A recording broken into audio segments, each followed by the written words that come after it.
पिता समान, अपने भाई समान, अपने बाप समान पुरुष के साथ एक आसन पे नहीं बैठना चाहिए।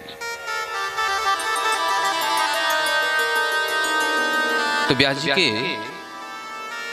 शिष्य हैं जैमिनी जी।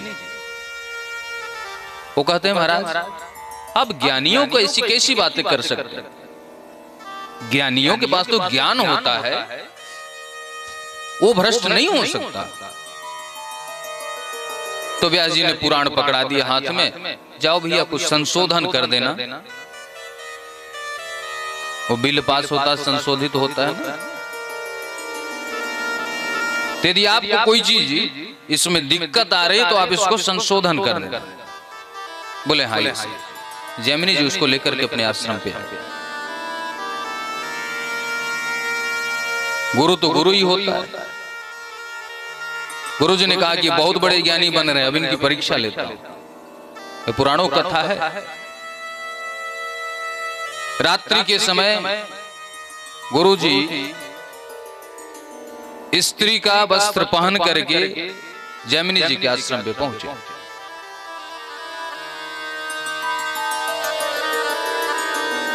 दरवाजा खटखटाया। कौन? मैं अबला नारी हूं, रात्रि में रुकना चाहती हूं, आश्रय दीजिए। जैमिनी जी बोले यहां पे स्त्रियों का रुकना वर्जित है। बोले ने मैं कहां जाऊं, रात्रि का समय, मुझे स्थान चाहिए। दरवाजा खोल दिया। अभी ज्ञान है। बोले देवी आप अंदर सो जाओ, मैं बाहर विश्राम करता हूं। दरवाजा अंदर से बंद कर लेना, कोई खटखटाए दरवाजा मत खोलना, यहां तक यदि मैं भी बोलूं कि दरवाजा खोलो तो मत खोलना। उपदेश भी किया। दरवाजा बंद कर लिया। बाहर महाराज सो रहे हैं, अंदर गुरुजी स्त्री वेश में आकर के सो। रात के बाद 12 बजे 1 बजे रात में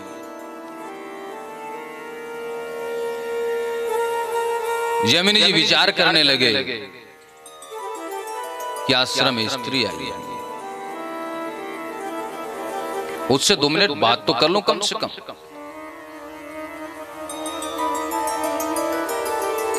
साथ में बैठ तो लो उसके। दरवाजा खटखटाया। देवी दरवाजा। बोले कौन? बोले मैं। बोले नहीं दरवाजा आपने कान नहीं खोलना। अरे देवी खोलो दरवाजा, मुझे आपसे मिलना है।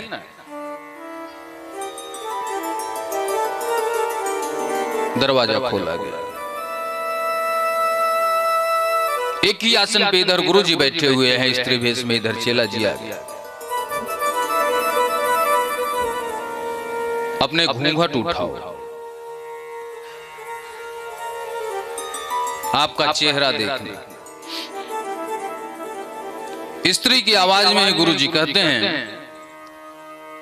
कि ऋषि महाराज स्त्री स्वयं अपना घूंघट नहीं उठाती, पुरुष उठाता है। यदि आप मेरा मुखारबिंद देखना ही चाहते हैं तो आप ही घूंघट उठाइए।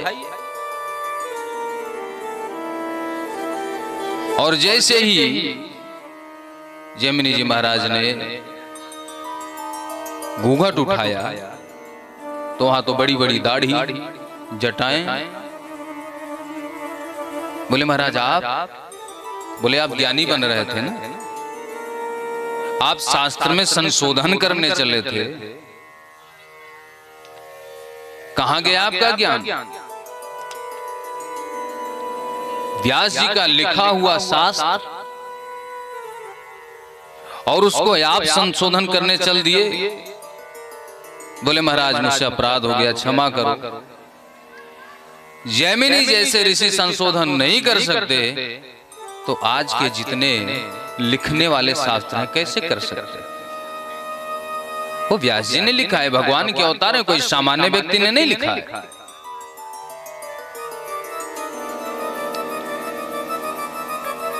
आज अस्वस्थमा गुरुपुत्र है, ज्ञानी है, लेकिन संगत के कारण उनकी बुद्धि भ्रष्ट हो गई। दुर्योधन जैसे वह वस्त्र हटा करके देखता है तो नवजात शिशुओं का सिर कटा हुआ, अरे नालायक, ये तुमने क्या कर दिया? मैंने कहा था पांडवों का सर काट करके लाना, तुमने तो पूरे वंश को ही समाप्त कर दिया। मूर्छित हो गए। सुबह हुआ, पांचाली अपने नवजात शिशुओं का कटा हुआ धड़ देख करके रोने लगी।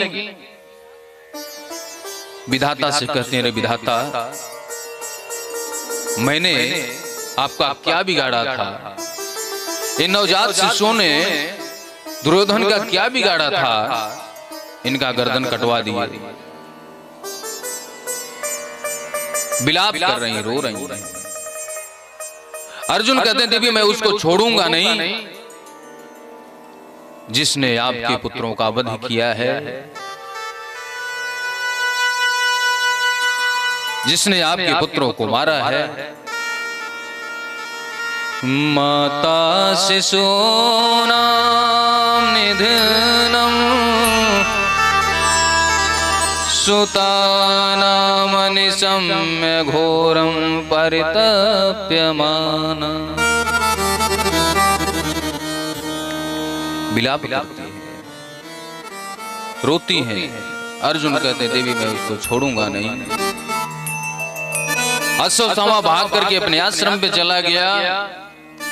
पीछे से कन्हैया और अर्जुन रथ पे सवार होकर के अश्वत्थामा के पीछे दौड़ लगा दिए।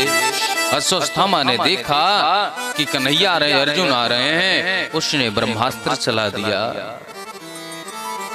अर्जुन कहते हैं, केशव हमारी रक्षा करो, नहीं तो ब्रह्मास्त्र से मैं समाप्त हो जाऊंगा। कन्हैया ने कहा कि अर्जुन आप भी ब्रह्मास्त्र चला करके दोनों शक्ति को शांत कर दीजिए। आप ब्रह्मास्त्र चला करके दोनों शक्ति को वापस कर दीजिए, क्योंकि अश्वत्थामा ब्रह्मास्त्र चलाने जानता है, वापस करने नहीं जानता। चलाने की भी विद्या इसने चोरी से सीख लिया जब पांडवों को गुरुजी सिखा रहे थे। अर्जुन ने वैसा ही किया। अश्वत्थामा को पकड़ करके लाया गया। पांचाली से कहते हैं, बताओ इसको क्या करूं? मार दूं, काट दूं, जमीन में गाड़ दूं, फांसी पे चढ़ा दूं? लेकिन एक मां कैसे कह सकती है कि किसी का वध करो? पांचाली कहती है, आज मेरे पुत्रों का किसी ने वध किया, मुझे दुख हो रहा है। यदि आप इनका वध करेंगे तो कल इनकी मां को कष्ट होगा। इनको आप छोड़ दीजिए, इनका वध मत कीजिए। उवाच चासहन्तस्य बन्धनानयंसति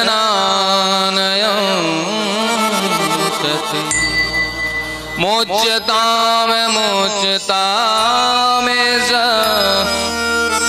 ब्राह्मणो नितरां गुरु।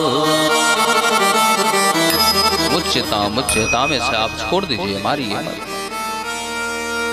ये गुरुपुत्र हैं, इनकी मां को कष्ट होगा।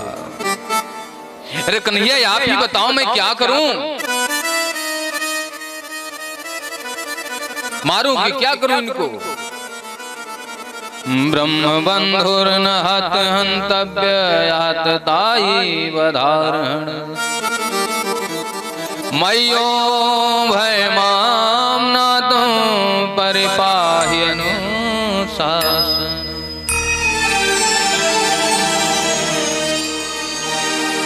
आप मत मारिए, मत छोड़िए। यदि कोई वेद पाठी ब्राह्मण है तो कितना बड़ा भी पाप किया, उसको आपको मारने का अधिकार नहीं है, उसको परमात्मा मारे। यदि कोई शिशु का हत्यारा है तो चाहे कोई भी, उसको छोड़ना नहीं चाहिए। तो अर्जुन जी कहते हैं, बताओ न मार सकते हैं न इसको छोड़ सकते, तो करें क्या? कन्हैया ने कहा कि आप गीता का उपदेश सुने, अपने समझ से कीजिए जो करना है।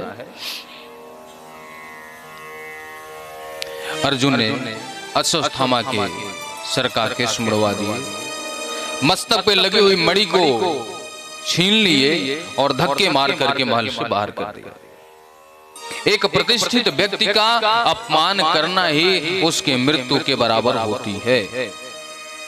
एक सम्मानित व्यक्ति को जान से मारने की जरूरत नहीं है, उसको भरे समाज में बेइज्जती कर दो, मरे के समान हो जाएगा। अश्वत्थामा जिस शासन पे गए विचार करने लगे कि अर्जुन ने मेरा अपमान किया, मैं नहीं छोड़ूंगा, उसके संपूर्ण वंश को समाप्त कर दूंगा। फिर हंसी आती है कि वंश में बचा ही कौन है। पता चला ये बालक जो गर्भ में पल रहा है, उत्तरा के गर्भ में, उस गर्भस्थ शिशु के ऊपर ब्रह्मास्त्र चला दिया। उसकी अग्नि की ज्वाला से